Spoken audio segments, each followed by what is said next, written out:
Hi everybody, Adam here. So I am recently off of a very big cut, which I talked about a lot in my last video. So if you haven't seen that video, go check it out. That video is specifically about why I am taking a break from lifting for a little while, simply because it has been so exhausting doing this whole thing. And so now I'm in the recovery process. I'm able to eat food again. For people who are wondering what my first big cheat meal was, I didn't even really have a big cheat meal or anything like that. I just sat down and ate like a stale hunk of leftover bread that we had sitting around because I was just like, that looks delicious. I ate that. It wasn't a ton of calories, but it was something. It was really delicious. Then I went to bed. That was pretty much the entirety of what I did.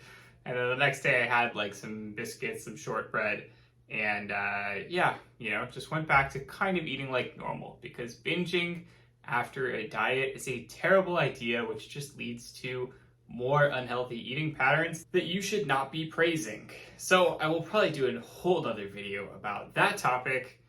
I'm going to be doing quite a lot of videos about this entire process in general, so be on the lookout for all of those. But today I wanted to talk over what it took, basically what things I actually did, how much effort I had to put into it and so on to get as lean as possible. I'm also going to talk a little bit today about some of the mistakes that I made. I'm probably going to do a whole nother video about those as well. But the important thing to understand is simply that you should not take everything that I say as a recommendation.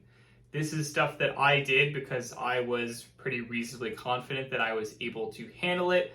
I have a lot of experience with this sort of thing. This is based on just years and years of knowing what to do and building up my work capacity, my ability to handle this level of training, my ability to manage my diet like this.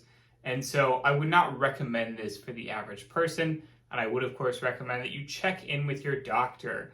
Make sure that such an approach would be okay for you. Make sure that you have the actual guidance of a professional before you start to do some of the stupid, silly things that I did. So again, these methods that I am laying out here today should not be taken as advice, should not be taken as encouragement, should not be taken as a recommendation for you to do the same. As always, don't hesitate to smash that like button before we get started. It helps to level up the channel, helps to level up all Himbos everywhere. Also, don't hesitate to reach out via the link below if you're interested in online fitness coaching. I am generally accepting new online clients, so if you reach out below, I'll be in touch with you pretty quickly. So my stats, basically, I started out at about 90 kilos several years ago when I really started cutting down weight, and I initially got down to around 80 kilos. That was before this current cut. So I was starting off this current cut at around 80 kilos, and my target weight was around 70 kilos. And I expected to take about 6 months to do this. This was a goal rate of slightly less than a pound a week, which is basically a solid goal rate, not too fast. And while I did ultimately reach my goal, I kind of stopped very slightly short at about 70.3 kilos at the end of the day, because numbers are all fake, numbers are made up, who cares anyway? I realized that it was time to end things, so I did. It does not matter. I consider it a success. However, it did end up taking me about 9 months instead of 6 months. That 9 months did include maintenance phases, that did include breaks from the diet, so it was not continuous for that entire 9 months, but it was definitely a lot longer than I was planning on taking, and there were a lot of things that got in the way that did end up making it harder to accomplish on the time scale that I had initially laid out. So the first thing is my training. What did my training look like? So lifting weights, I was lifting weights between 5 and 7 days per week, depending on how you define it. So to give you an idea, basically I was doing one heavy lifting workout, so actually going to the gym, lifting really heavy weights, focusing on strength, training more like a power lifter, the way that I was so used to doing up until very recently. Again, that was just 1 day a week, masking, going during off hours to make sure that I am safe.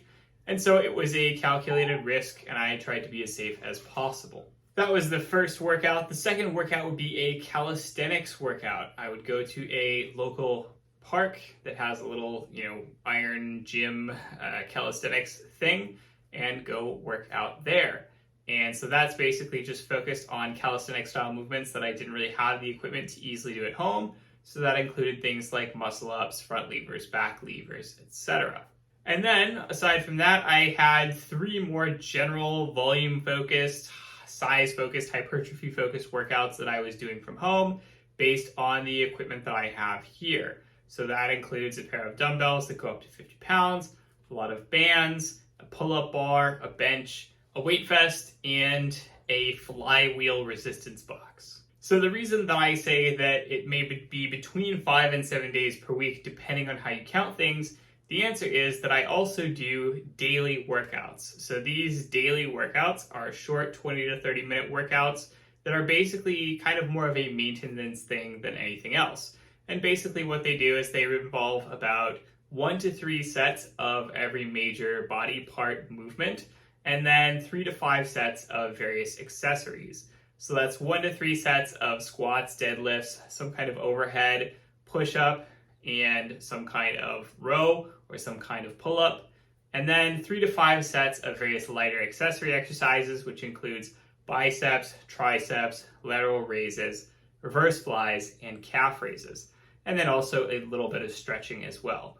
So these workouts, they're short. They typically only take about 30 minutes or so.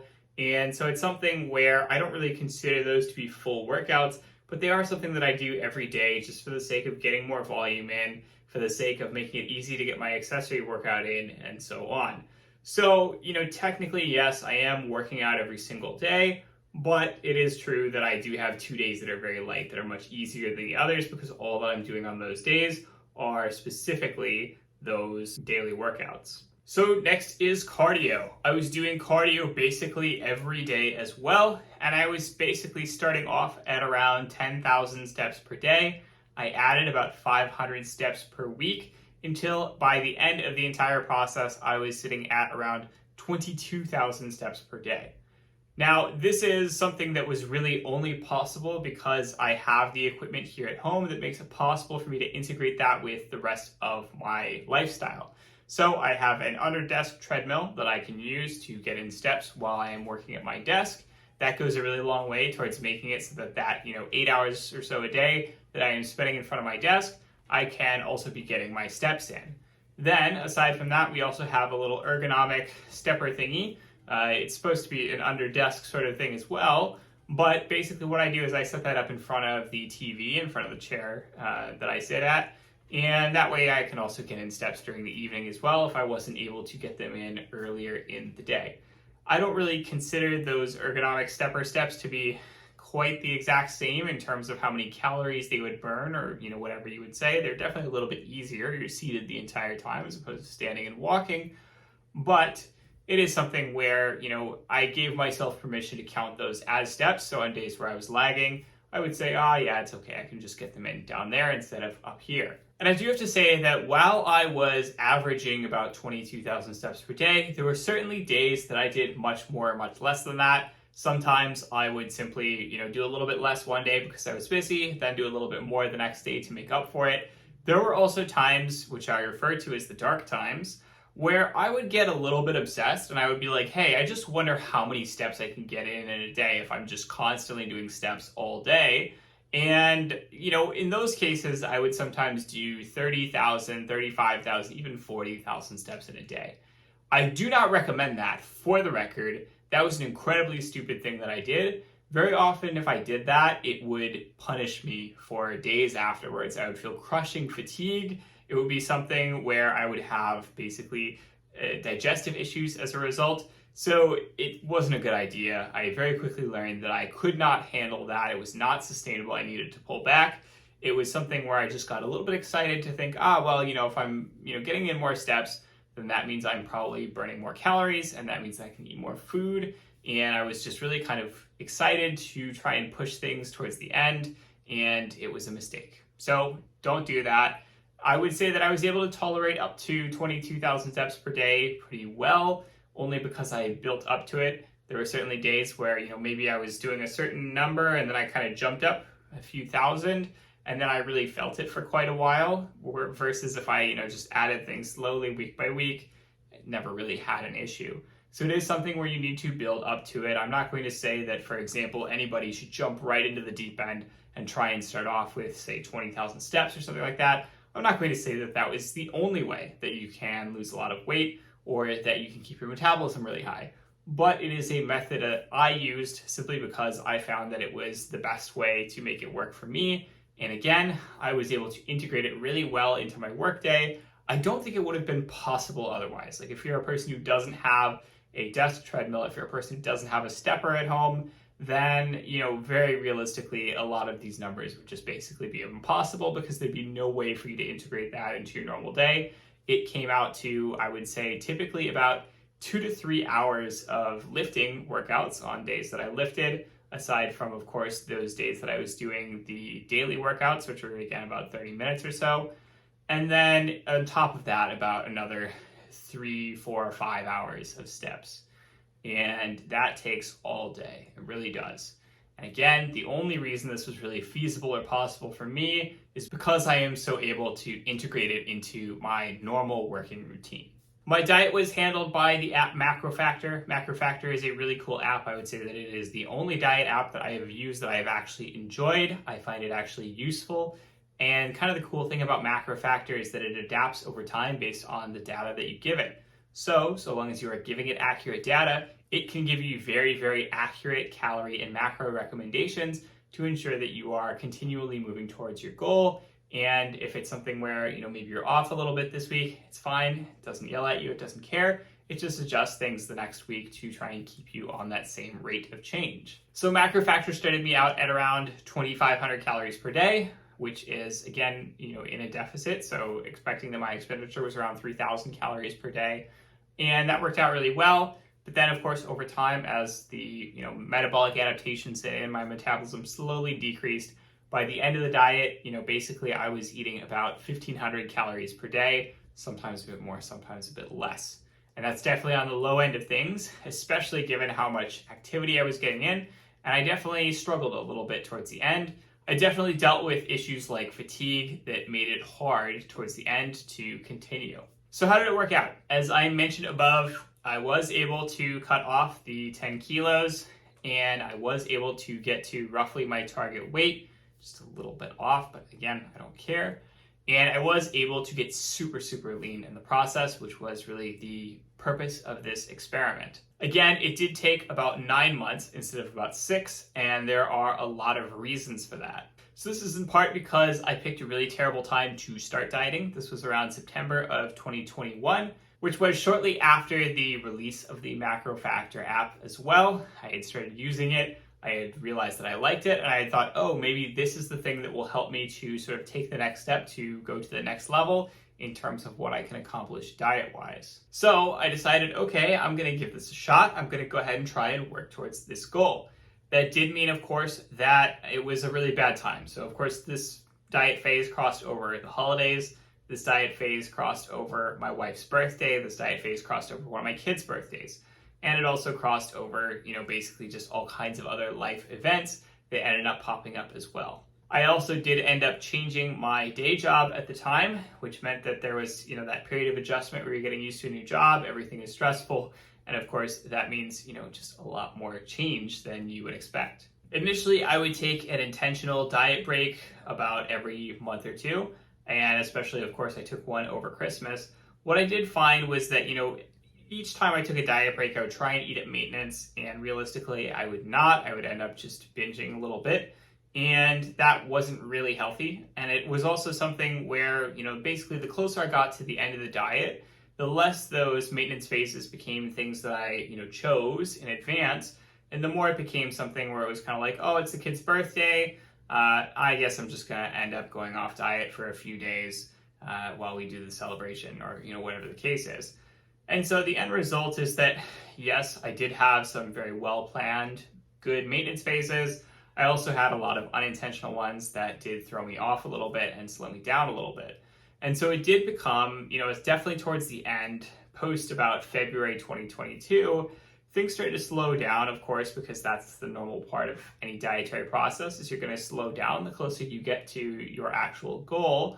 But also it was something where I kind of began to lose my focus, I began to lose my energy, I began to lose my motivation a little bit. And so it was also something where I felt very often like I was taking, just like I'd be taking 3 steps forward and then 2 steps back.